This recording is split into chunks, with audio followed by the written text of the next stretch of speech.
Hey guys, Dylan here, and today I'm going to be talking about the Gamsat, but first...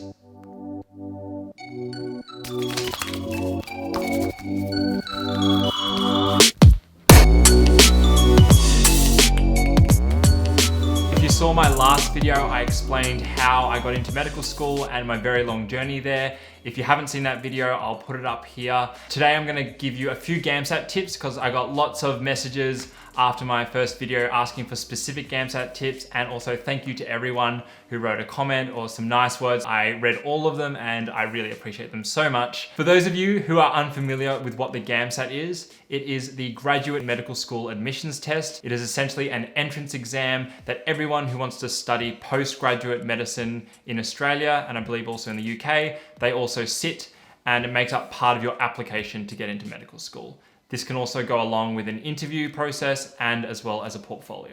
The Gamsat exam is 5.5 hours long. 5.5 hours long. 5.5 hours of actual testing time, and then it goes for the whole day given all the breaks. It is broken up into 3 different sections. So section number 1 is the reasoning in humanities and social sciences. Section 2 is the written communication section where you write 2 essays within an hour. And section 3 is the reasoning in biological and physical sciences. 5.5 hours. So given my very long history, love-hate relationship with this exam, I thought that I was well placed to give a few tips and tricks for those who either haven't sat the Gamsat before or maybe are going in to sit it again. Before I get into the tips, I do just want to give a little disclaimer. These are my own experiences, my own opinions of what worked for me. I'm not endorsed by anyone, so just take this as you will, and good luck. That's all I have to say. I know now, being in medical school, how valuable it is to have people pointing you in the right direction or just giving you a bit of advice. Good luck to anybody that's sitting. Let's get stuck in. I've written a couple of things down here on my iPad. I've broken them up into sections. For section 1, the reasoning in humanities and social sciences, this is one of the sections that I found really difficult to improve on, and my score was fairly consistent each time I sat the Gamsat, but there were a few things that I did that sort of worked in with section 1 and section 2. Read widely. The ASA materials are really great for practicing your multiple choice questions. And the second thing, come up with a way to answer the question. So the best way that I found to answer section 1 questions was, instead of reading the whole paragraph, which can sometimes be an entire page, which might take you a minute or so, I'd actually just quickly look at the 4 or 5 questions and the answers, just really quickly skim them, and then go back into the text and read through the whole text, looking for the answers, if that makes sense. This saves time because instead of going from passage to question and then going back into the passage to look for it and then going back to the question, so 4 steps, you're just going question, passage, question, move on. I just found that that saved a few seconds each time when I was doing my practice exams in prep, and I think that's a strategy that everyone can adopt and just try and see if that works for you. I do think just try it out first before you actually go into the Gamsat exam, because it doesn't work for everyone and you might not get anything out of just reading the answers and going into the text. So try that one out. Section 2 is written communication, or the 2 essay section, as I like to call it. So you have 2 essays. One typically is argumentative, and the second one is more about emotions and feelings. At least that's how I was always told. So when I sat the Gamsat for the very first time, I actually failed this section, and it was definitely my weakest section for the first few Gamsats that I did sit. But I do think it's one that you can improve in, and you can actually jump quite a lot in. If you're weak in section 2, don't give up. You can definitely improve your score. Being a science kid, I went straight for trying to find a structure, and so I just had a template. So every time I would look at the quotes, I would look for the theme, and I'd just write one word next to each quote about what theme I thought was the general concept. And then from there, I would write my title. I'd have an introduction section, like paragraph 1 and 2, and a conclusion. I just had a sentence for each paragraph. That would be what that entire paragraph would be about, and then I'd extend on that. And I just did that for every essay, and that ended up working really well for me, especially because for the first couple of Gamsats that I sat, I actually would complete first essay, and then my second essay would be like half a page long, which isn't really enough. Another tip for section 2 is to avoid writing the obvious. This was something I definitely did in my first couple of Gamsats. So if you are given a certain topic and the first thing that comes to your head, you you think that other people would also have that very similar thought process, I would avoid writing that essay, because there are going to be thousands of essays that are going to be written on Gamsat Day, and these markers are going to go through them. And if yours is exactly the same as everyone's, it doesn't really show much thought or creativity, and it's not really an original idea. The way that I avoided writing the obvious was I would think about the first thing that would come to my head, and then I would scrap that away and try to think of something new. A lot of the time, that something new would be going against the quotes or writing the opposite of what they're saying. You can go against your original thought process, and at least this is something just a little bit different. You're tackling the quotes at a slightly different angle, and it's less likely to be what everybody else is writing about. So that's just the way I took it, and that improved my score quite significantly. You do get marks for originality. That's just my thoughts on section 2. In terms of prep for section 2, I would again read widely. So again, you can look at the conversation, or everyone loves the AC Grayling's meaning of things, because they have short little excerpts about different themes and you can just read through them. But in addition, I really loved TED Talks. So I just watched the top 20 TED Talks, and I also listened to podcasts.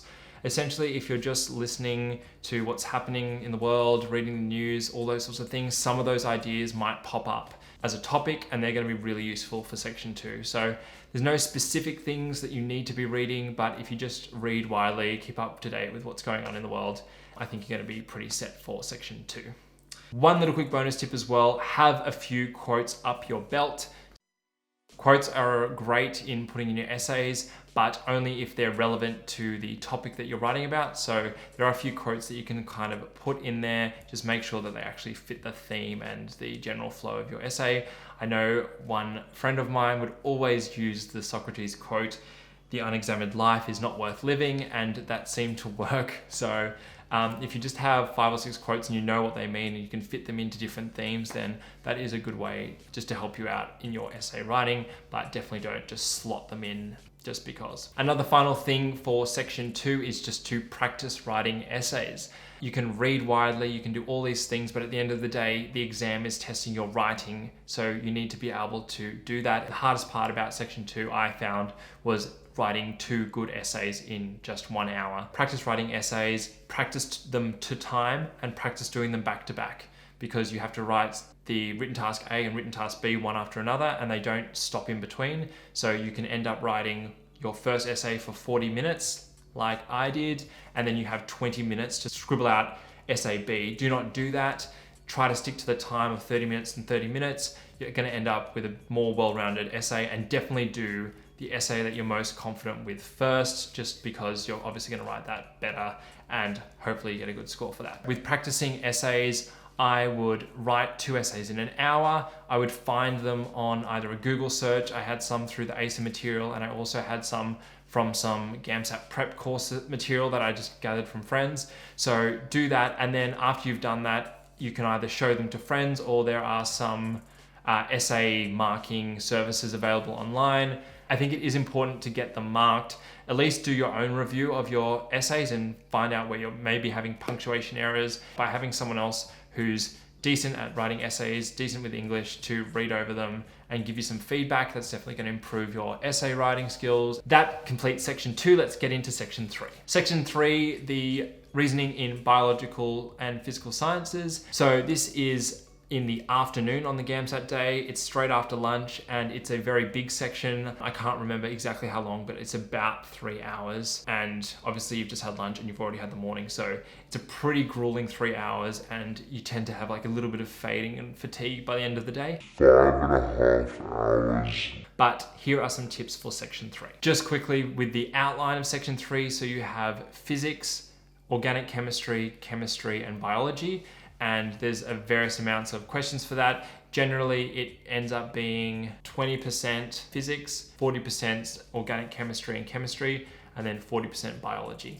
So that's the way it's broken down. And for that kind of focused where my study would be. So I did medical science for my undergraduate degree. I really didn't like physics. And even though I wanted to work on that and improve that, it was only 20% of the overall mark. So I stuck with trying to really focus on my chemistry, and I felt confident with the biology. So that's how I focused my studies. I did mainly chemistry study. a little bit of biology study, and a little bit of physics study. So in terms of prepping for section 3, practice questions, practice questions, practice questions, practice questions, practice. I'm just gonna keep saying this because that is literally all I did for section 3 for my final Gamsat. I think that practice questions are just the best way to learn, because when you get a question wrong, you can then go and look at the theory, understand the theory, come back and start getting questions right.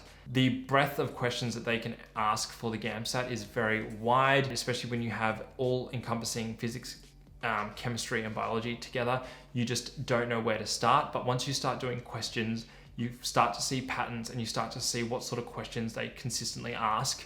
So I definitely think by doing the questions, it kind of narrows your focus, and then you're able to go and specifically watch that Khan Academy video or whatever it is and understand that theory and get back into the questions again. And then they will pop up on the exam day. So that was just something that really improved my section 3 score. Highly recommend. Please do practice questions and don't leave them to the last month. Don't have all of your, ASA practice question material sitting there in the last 2 weeks ready for you because you want to save them just before the exam. Just start doing them. You're going to get some wrong, and that'll allow you to work on it and get better and improve. I think the best practice questions that are out there are definitely the ones provided by ASA. They do cost a little bit of money, but that's going to give you the best representation of what the exam's going to be like. So if you can get your hands on those, definitely do so. You're spending a lot of money to sit the exam. You're also spending a lot of time to prep, so get the best materials you can to study for, and those are produced by that same company, so just get those materials. Section 3 is often where people have the most difficulty finishing on time, and you often see people just shading like D for the final 20 questions. Don't get stuck like that, and to avoid this, I would just do the certain topic that you're good at first. So I was good at biology and chemistry. I did all of those questions first, and then I had some time at the end to go through the physics questions, which I probably wouldn't have got many right anyway. So what I did is I did the ones I knew, and then I had the remaining time, even though it was fleeting, to get the last ones done. I was essentially maybe guessing some physics questions, which I would have been guessing anyway. You just need to be really smart with your time. I would not do it in order. That's just my opinion. Just make sure you're shading in the right bubble for the right question and don't get mixed up. Just a quick word on Gamsat prep courses. So I think any sort of prep course is suitable. I just wouldn't spend lots and lots of money. I know that there are some prep courses out there that can charge up to $10,000 I've seen. I would just maybe avoid spending that much money on a prep course. It's just my opinion. I mean, if you have that sort of money to spend on a prep course, go for it. But I think there's great resources out there. There's obviously the ACE materials. There's a lot of stuff on just a quick Google search. And there are also reasonably affordable Gamsat prep courses that you can do. So the big benefits about Gamsat prep courses are, one, you're meeting people that are also sitting the Gamsat. So you have that sort of camaraderie and you can study together. Group study is great. Number two, they often hire people that have done quite well on the Gamsat. And so that's just motivational, and also they're gonna have some pretty good tips. The number three would just be accountability. So the one I did, I won't disclose who it was, but I went for a few weekends in a row, and that was good for accountability. We were given sort of a little bit of homework to do throughout the week, and we'd come back, learn a new topic, go over the homework, and come back the next week. So I found that that was really good. I didn't use it every time. I only used it for one Gamsat. It wasn't my final Gamsat, but I do think that prep courses can be useful. They just can be quite expensive. And I just think at the end of the day, there is no quick fix. There's no magic pill to doing well at the Gamsat. It's just a lot of hard work and time. So definitely don't just sign up to those courses and expect them to do all the work for you. Okay, so these are my tips for Gamsat. I hope you enjoyed them. If you do have any other friends that are currently studying medicine, I would definitely reach out and ask them about how they prep for the Gamsat. Obviously everyone learns differently and people have different tips and tricks, but I definitely would ask people that have been there before and are now studying medicine. They've obviously done quite well, and they obviously have been successful in the Gamsat because they've gotten in. Finally, Gamsat does not define how smart you are. It doesn't define how well you will do in medical school, and it will not define how you will be as a doctor or how successful or how good you will be with patients. So don't get disheartened. That concludes this video. Best of luck for anybody sitting the Gamsat in March. If you have any specific questions, shoot them in the comment section or hit me up on Facebook. Hit me up on Instagram. I'll put my Instagram handle here, and I will see you in the next one. This has been Dylan, third year medical student, signing out. Ugh.